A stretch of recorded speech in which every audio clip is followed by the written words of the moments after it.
What's up, everybody? Welcome to the Crossover Appeal. My name is Jordan Cassidy, and today we're doing a little bit of a games writing roundup. This is something that I got the idea for just kind of as I've been trying to build up a better collection of writers to follow and publications to keep track of. I thought maybe this would be a fun thing to share. It's been a tough month in the games writing world. There are a lot of tough months in the games writing world. The horrors persist. Layoffs continue. Websites continue to shift focus. Inverse, in particular, was a victim of this month. And so, I don't know, there's just a lot of stuff to feel really bad about, kind of broadly in the world, but also in this space in particular. And I wanted to do something to contribute positively to the space. And so I'm just going to highlight 5 pieces that I thought were really interesting, really well written, provocative in terms of the ideas they're putting on the table. And hopefully that'll point you towards some writers to follow and some new websites to keep track of. While I'm doing that, I'm also just going to talk about what I thought was the most interesting things about each piece, in particular, kind of what they bring to the table for how our conversations about games can be better, can be richer. Because I think that's one of the best things that you can get out of reading this stuff. With no further ado, here are the 5 pieces that I thought were really interesting in January. So the first piece I want to bring to you today is No Good Options by Ashley Schofield, and you can find it on the website Stop Caring. Stop Caring is a pretty new website to me, a really interesting blog with a lot of really interesting writing on it. But this one really jumped out.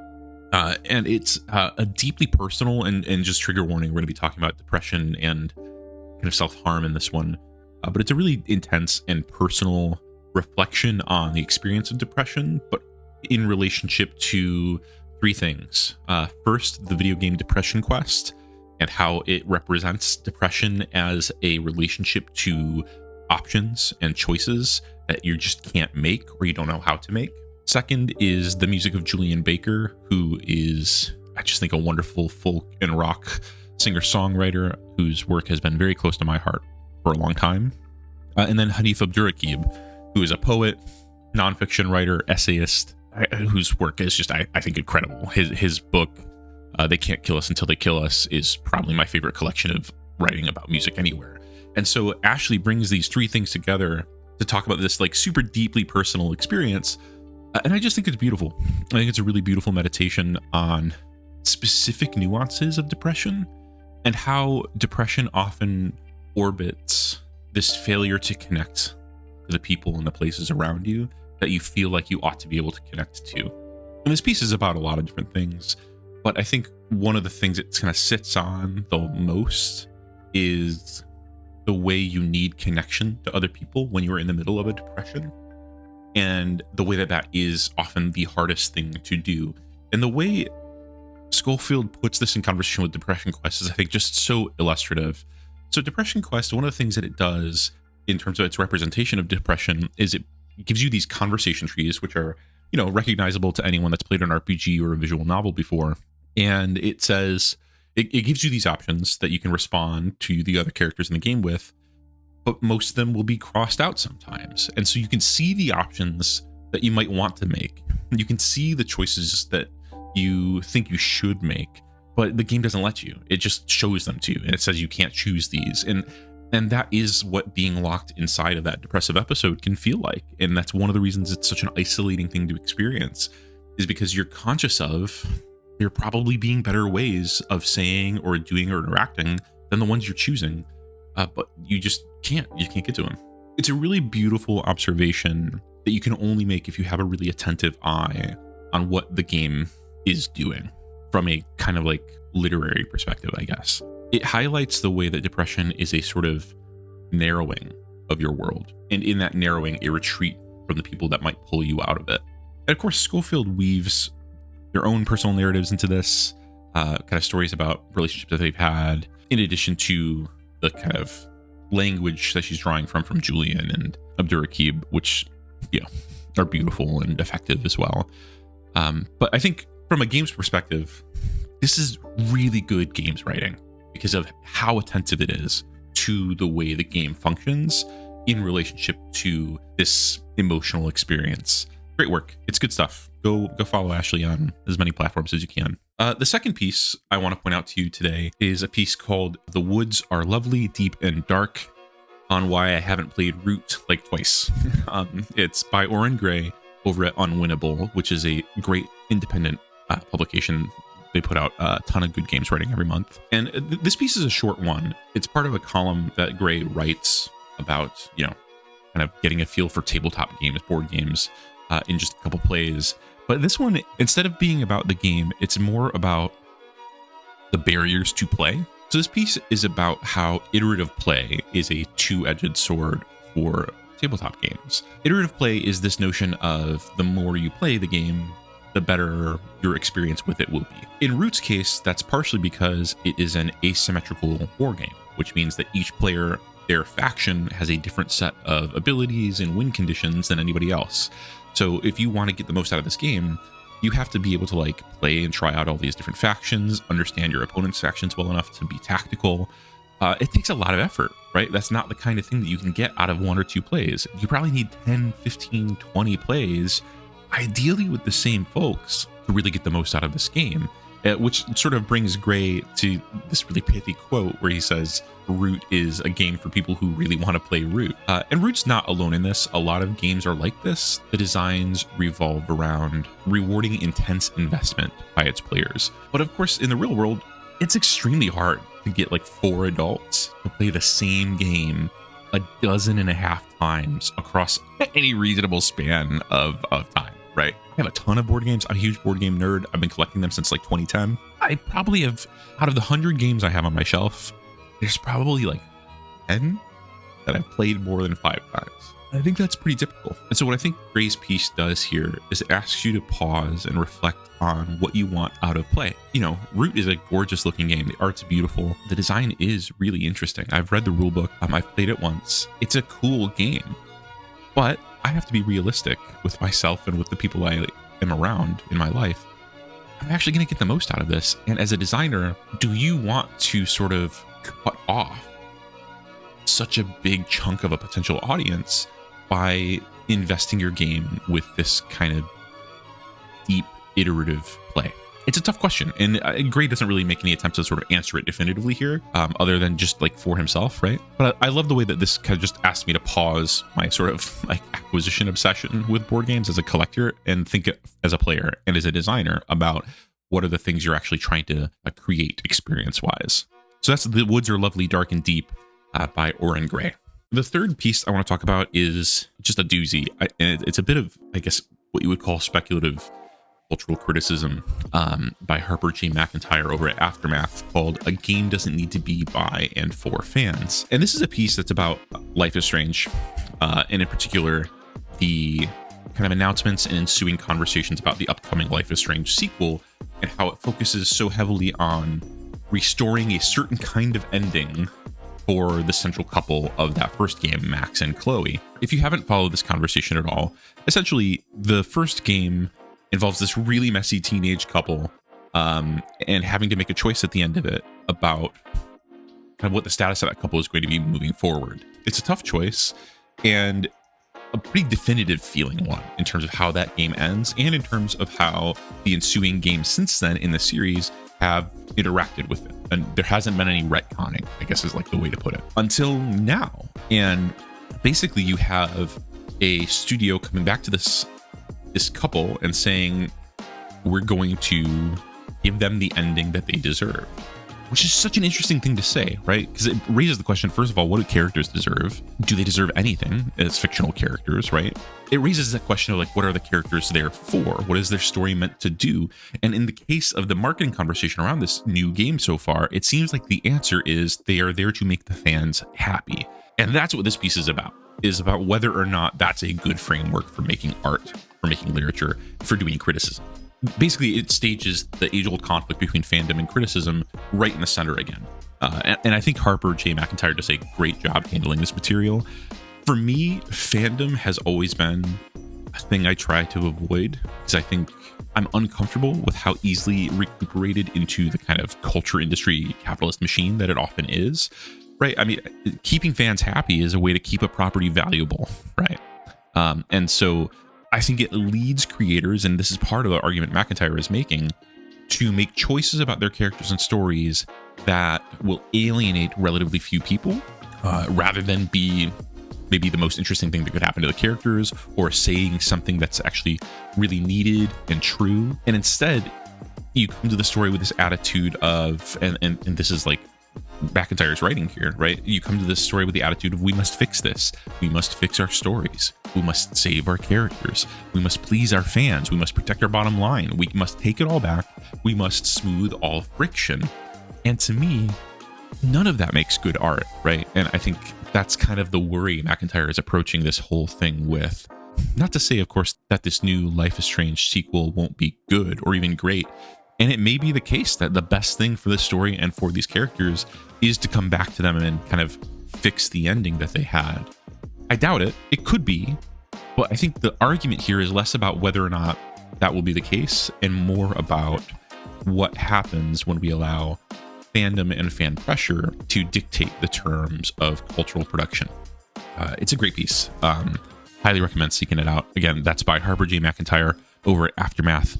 A game doesn't need to be by and for fans. The fourth piece I want to talk about today is called Dead as Dreams by Astrid Ann Rose, and she's writing for Bullet Points. So this is a quick and dirty analysis of a recent game called The Seance of Blake Manor, which is a game that's gotten a lot of critical attention for being a kind of smart blend of point-and-click adventure as well as like kind of like Oberdin style investigation and puzzle solving. I've not gotten to play this yet, hoping to. This piece, I think, is interesting for a lot of reasons. I think probably the most obvious interesting thing about this piece on face is the way it brings English and Irish history to bear on the story that it's telling. Some really smart stuff about Cromwell, if that's a thing that you're interested in. What jumped out to me, though, was the spotlight it put on the tensions that come out in games between the fictional or iconographic genres, right? So by that, I mean like horror or detective fiction, and the mechanical or ludological genres, by which I mean like first-person shooter or point-and-click adventure, right? And some fictional genres are seem suited or better suited to some mechanical genres than others, whereas there's some clash between the two.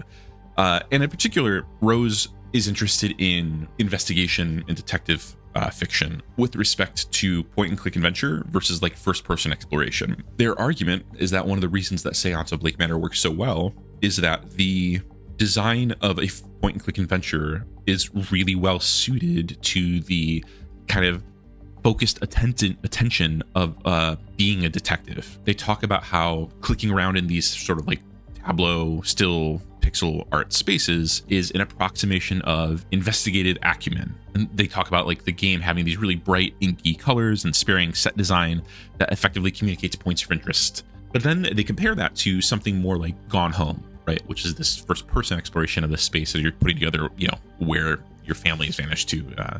If you haven't played Gone Home, I personally, I love it. But the criticism here, I think, is an interesting one, where they say that yes, you have this cool space to explore, but so much of it is meaningless to the investigation, right? And there aren't really engaging ways of sifting through what's meaningful and meaningless in that space. And the way she says this, I think, is super smart. She says, the detail of the space, the weight of it, becomes a series of invisible stretches between hotspots. So basically, you have this whole house, but really what you have are these kind of points that are interesting, but then a bunch of emptiness in between them that ostensibly is a living room, is a hallway, etc. But to the actual like feeling of investigation, you know, aren't important. So you don't attend to them in the way that maybe you would be more engaging or more fun. I love this kind of work, right? I think more of this kind of work is needed across the board when we talk about video games. We need to be talking about the relationship between the representational, iconographic, and literary aspects of video games and the playful aspects of them, and whether or not they support each other well. And I'm not just talking about ludonarrative dissonance, right? That old chestnut. I think that's a pretty burnt out way of talking about video games. It's not about the dissonance. It's about what that tension produces. It's such a creative space. And I think Rose's attention to it here is just super smart, super clean, and worth getting familiar with. Okay, so before we talk about the last piece I have for you today, I do just want to shout out a really great resource for finding games writing. If you're not familiar with it, get familiar with Critical Distance. This is a blog that's been running since forever. When I was in graduate school, they were enormously instrumental to me finding like good games writing, and they're still so effective at it. Every week they send out a newsletter of just a collection of good games blog writing.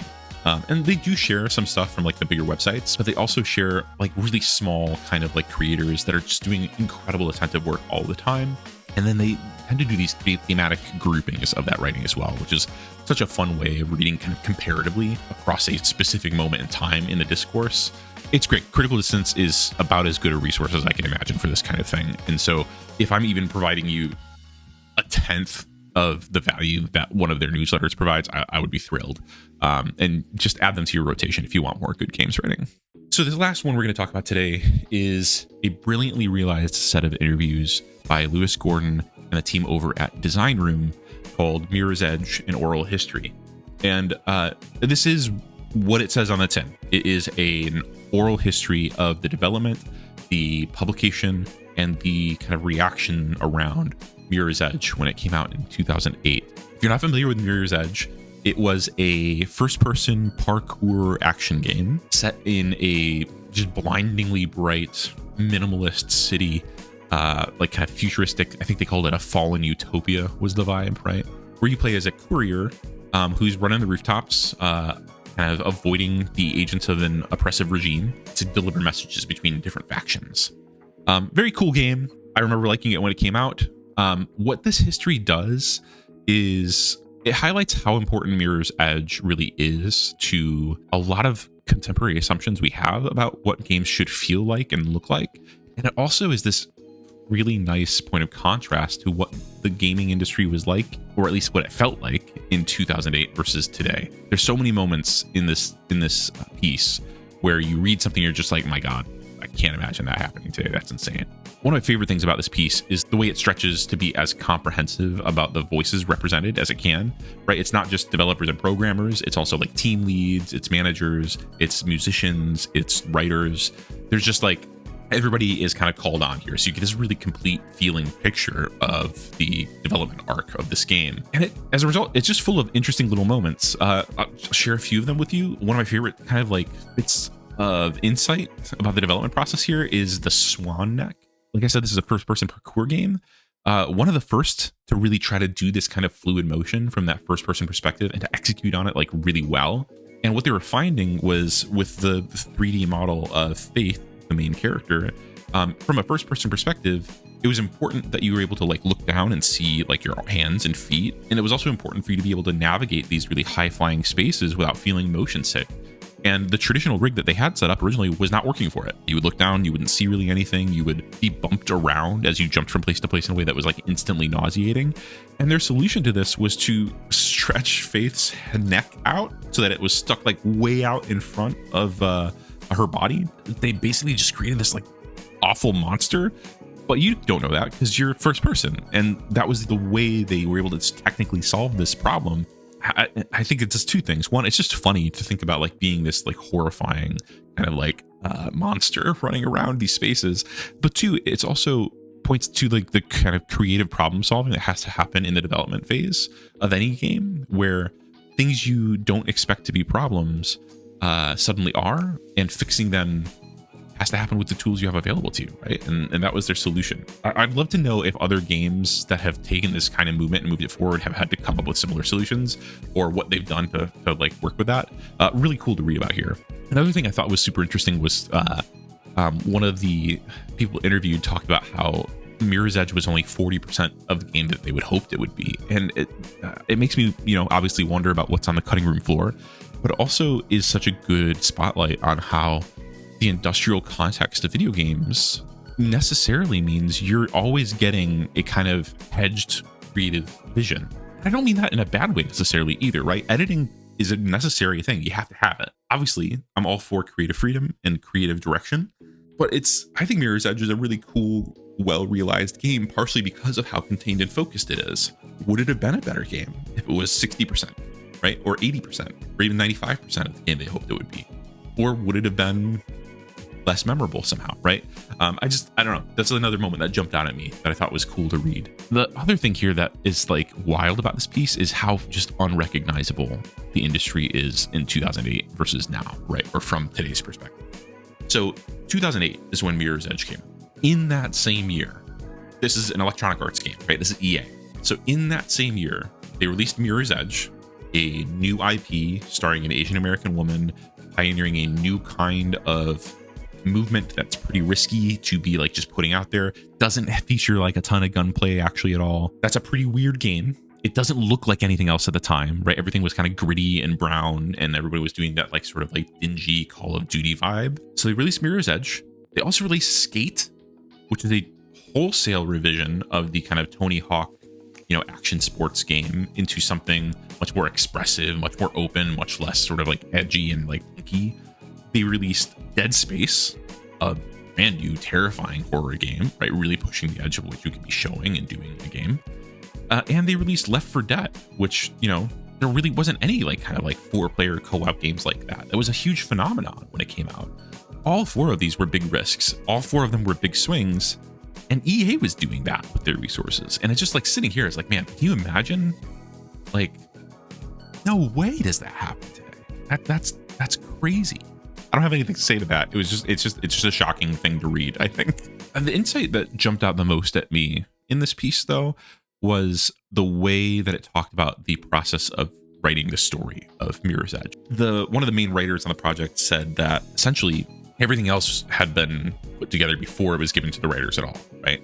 They had a gameplay loop, they had an aesthetic, they had a character, and then they handed it to the writers and were like, hey, do something with this, right? And obviously that's massively challenging.